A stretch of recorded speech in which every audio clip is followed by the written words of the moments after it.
In this video, I want to talk about fundamental choices and supplemental choices or supporting choices. And I guess in some ways, foundation. A foundational choice is a choice that sets the stage for everything else, whereas a supplemental choice would be a choice that reinforces that foundation, that is consistent with it. And this is something that I've only connected with in a useful way in the last few months. I was working with a Lazarus tape on that's a channeled entity on destiny and evolution. And Lazarus was talking about these different levels of choice, and I realized, and this is why I'm going to set some context around this, I realized that I hadn't actually chosen at any fundamental level to have fun or to be happy, to enjoy life. And I was not having as much fun as I could. I was not feeling as happy as my outer life would suggest. And this is why I think it can be more useful, maybe after age 20 than before. Because, a lot of my life I've been learning life skills, business skills,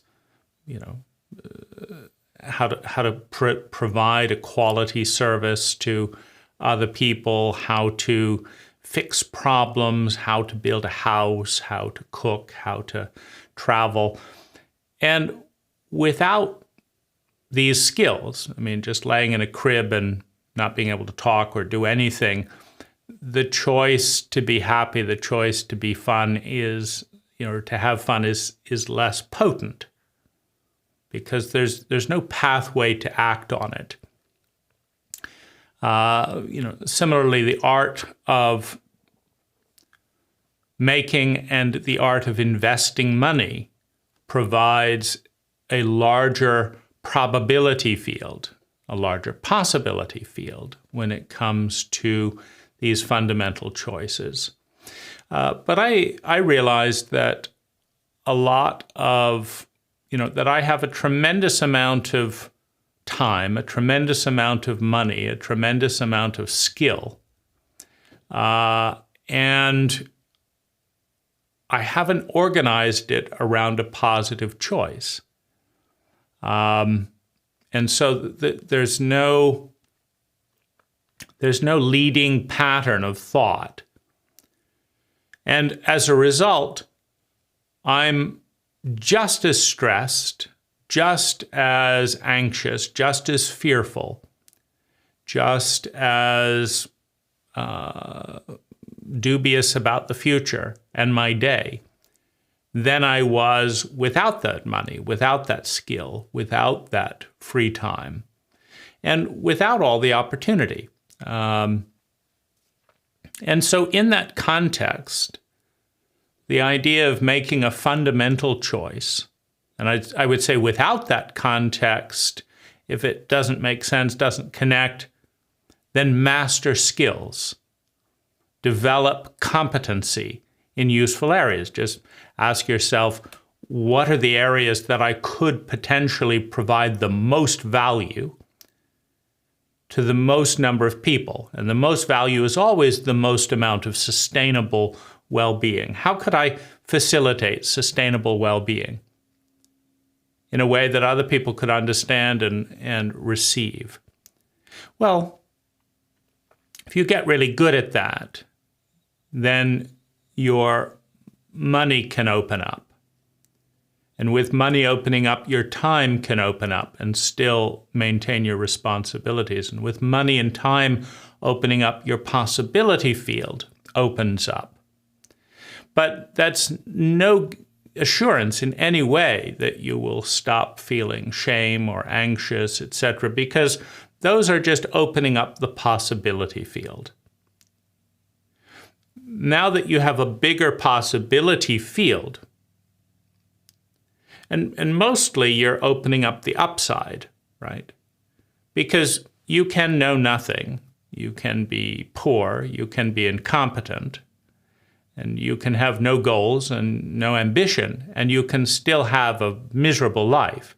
You can experience powerlessness and shame and trauma and helplessness and hopelessness and sickness. So you can always experience the downsides without doing that much.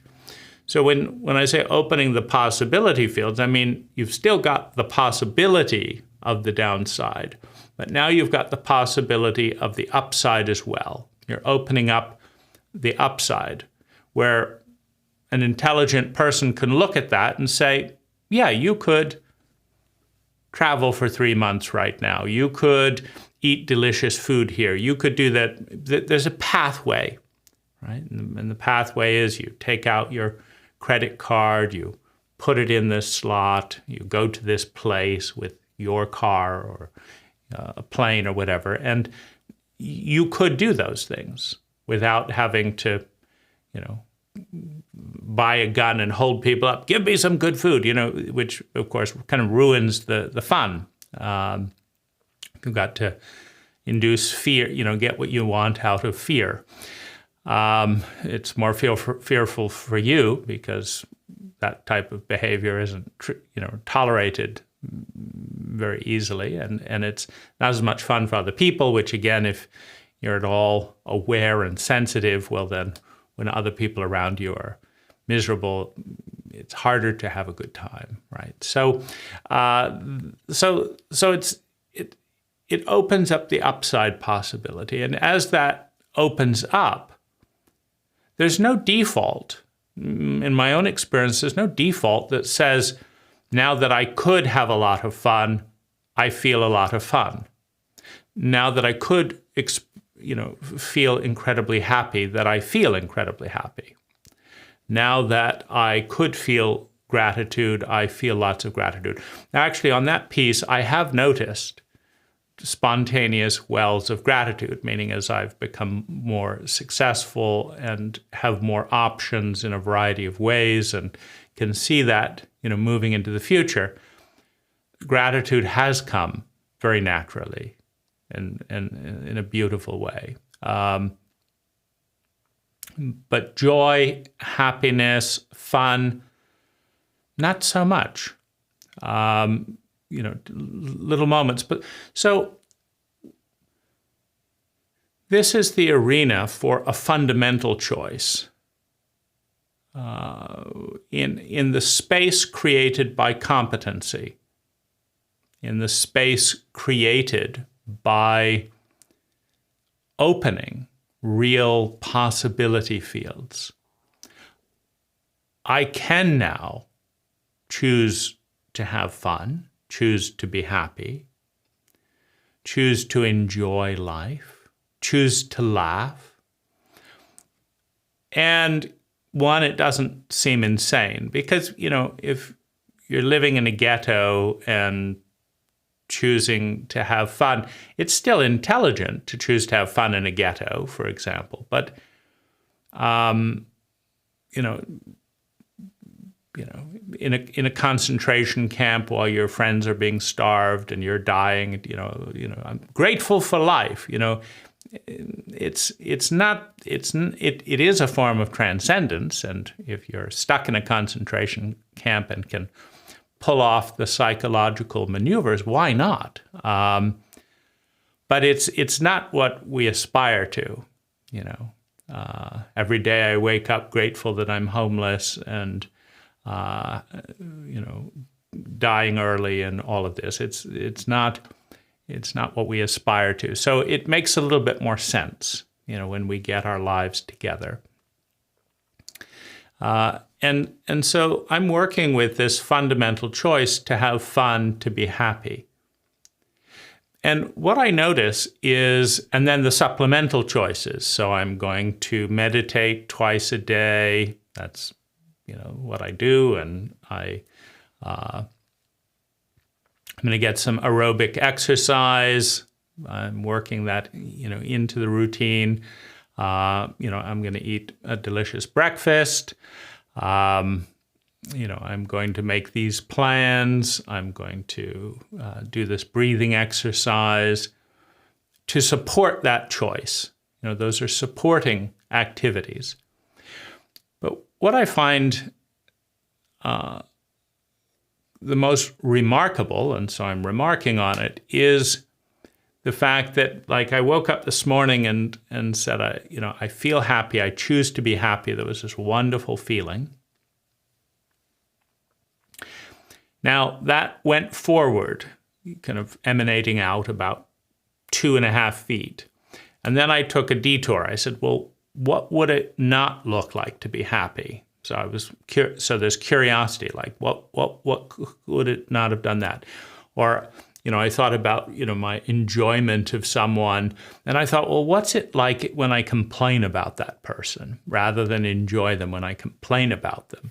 And then I think, well, then I say this and I see this, and now I'm focusing on the complaint. But instantly, as I take these left and right turns, my joy, my happiness, my well-being is collapsing. It's just, I'm instantly angst, and what about that? And now can I compare this state with this state? And maybe that's a more valid state, right? Now, these are the choices to be curious, the choices to be critical, the choice to compare, the choice to seek the best one. They're not the choice to have fun, the choice to be happy. And the choice to have fun, the choice to be happy is a very easy choice. It's a very direct choice. It's a very simple, in some ways, choice. It's a singular, focus. As I start weighting it down with questions, with appendages, with other agendas, with testing, like, can I go back to that and then back to this? That diverts it. It's very much like a jet of water. If you have a hose, you can send out a powerful jet forward. You turn on the hose, but if you start turning the nozzle this way, it diffuses it, right? Now there's water going this way and this way and this way. It's no longer a powerful jet. It's diverting the powerful jet into this mist, into this diffused mist. And now the water's going a lot of different ways, but it's not going powerfully in any one way because I've diffused it. And that's the thing that I realize that I'm working with the most right now. I can have a powerful diffused jet of joy, fun, happiness, well-being. Or I can have a tangled kind of water turning this way, turning that way, turning that way, turning that way, a tangled, spray that's slower and more sluggish, where I lose that feeling because I want to figure it out mentally, or study it by dissecting it, etc. And then it disappears, and then I can try and get back there, and it's could be more difficult than the purity and the simplicity of that choice.